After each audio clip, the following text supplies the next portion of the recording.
शेतकऱ्यांसाठी जे काही नुकसान भरपाई आणि पीक विमा मंजूर करण्यात आला होता तो अद्याप मिळाला नाही.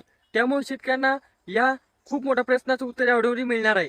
संपूर्ण व्हिडिओ पहा. त्याचबरोबर कोणकोणत्या जिल्ह्यातील शेतकऱ्यांना पीक विमा किंवा नुकसान भरपाई वितरण होणार आहे हे पण आपण सांगणार आणि किती नुकसान भरपाई वितरण होणार आहे.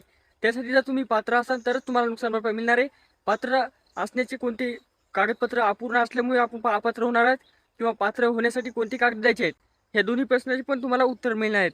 त्यामुळे व्हिडिओ संपूर्ण पहा आणि नवीन असेल चॅनलला सबस्क्राईब करायचे विसरू नका, जेणेकरून महत्त्वपूर्ण व्हिडिओ तुम्हाला पाहायला मिळतात. तर शेतकरी मित्रांनो, पुन्हा एकदा शेतकरी कन्यावरून चॅनलवर तुमचे स्वागत करतो आणि व्हिडिओला सुरुवात करतो. शेतकरी मित्रांनो, तुम्हाला माहीत आहे जे काही शेतकऱ्यांचे पावसामुळे अतिशय जास्तीत जास्त नुकसान झाले आणि नुकसान भरपाई मंजूर करण्यात आली होती. पण शेतकरी मित्रांनो, त्यामध्ये काय अडचणी आल्यामुळे किंवा प्रत्येक शेतकऱ्यांचे नुकसान न पाहण्यामुळे त्या शेतकऱ्यांचे नुकसान भरपाई अद्याप मिळाले नाही.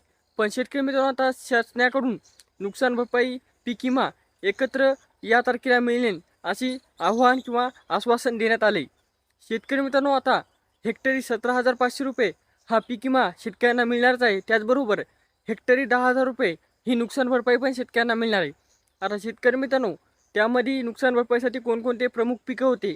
कापूस, सोयाबीन, तूर, त्याचबरोबर आपलं उडीद, मूग आणि पावसाळी ज्वारी किंवा इतर पिकं. तर शेतकरी मित्रांनो, अशा प्रकारे पीक विम्यासाठी पण हे पिकं मंजूर होते.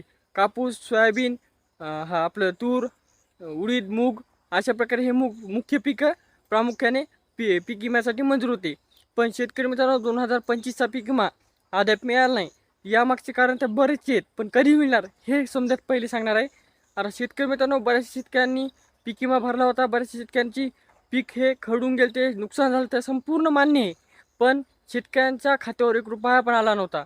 आता शेतकरी मित्रांनो, शासनाने आता या पीक विम्याकडे लक्ष देत काम करीत आहे. कारण की सध्या जिल्हा परिषद निवडणुका तोंडावर आलेल्या आहेत आणि या निवडणुकीच्या आसपास आल्यामुळेच जे काही पीक विमे आहेत किंवा नुकसान भरपाई आहे किंवा इतर योजनेचे पैसे तुम्हाला या महिन्यामध्ये मिळणार आहेत. म्हणजेच की फेब्रुवारी महिन्याला जे काही 7 तारखेला मतदान आहे, 7 तारखेचं मतदान झाल्यानंतर तुम्हाला हे पैसे जमा होणार. म्हणजे की 7 तारखेपासूनच वितरण होण्यास सुरू होणार असं सांगण्यात आलं आहे. कारण की सध्या आचारसंहिता लागलेली आहे. आचारसंहितेमध्ये कोणतेही पैसे किंवा कोणत्याही स्कीमचे ओपनिंग किंवा पैसे देण्यात येत नाहीत. त्याचबरोबर अजितदादा पवार महाराष्ट्राचे उपमुख्यमंत्री यांचं निधन झाल्यामुळे बी 3 दिवस हे सरकारी काम बंद असल्यामुळे हे पैसे लांबविण्यात आलेत. नाही तर आताच तुम्हाला हे पैसे मिळणार होते. तर शेतकरी मित्रांनो, त्याचबरोबर नुकसान भरपाई तर मिळणारच आहे, पीक विमा पण मिळणार आहे. पण कोणकोणत्या जिल्ह्यांना मिळणार आहे? तर समजत छत्रपती संभाजीनगर, त्यानंतर वर्धा, सातारा, सांगली, कोल्हापूर, परभणी, हिंगोली, नांदेड, यवतमाळ, त्यानंतर धुळे, बीड, अमरावती, अकोला अशा प्रकारे या सातारा अशा प्रकारे या संपूर्ण जिल्ह्यांना पीक विमा मिळणारच आहे. पण शेतकरी मित्रांनो, बाकीच्या जिल्ह्यांचं काय? तर शेतकरी मित्रांनो, सरसकट पीक विमा वितरण होणार असं सांगण्यात आले. त्यामुळे महाराष्ट्रातील 34 जिल्ह्याच्या शेतकऱ्यांना हा पीक विमा मिळणार आहे. त्यामुळे कोणताही जिल्हा वगळणार नाही. तर हा पीक विमा तुम्हाला 7 तारखेनंतर म्हणजे की 7 तारखेपासूनच वितरण होईल असं सांगण्यात आलं आहे. पण आता हे पैसे तुम्हाला तुमच्या खात्यावर पाहायचे असतात तर 2 कामं करून घ्यायचे आहेत. पहिलं म्हणजे की आधार कार्ड, KYC ते बँकला लिंक.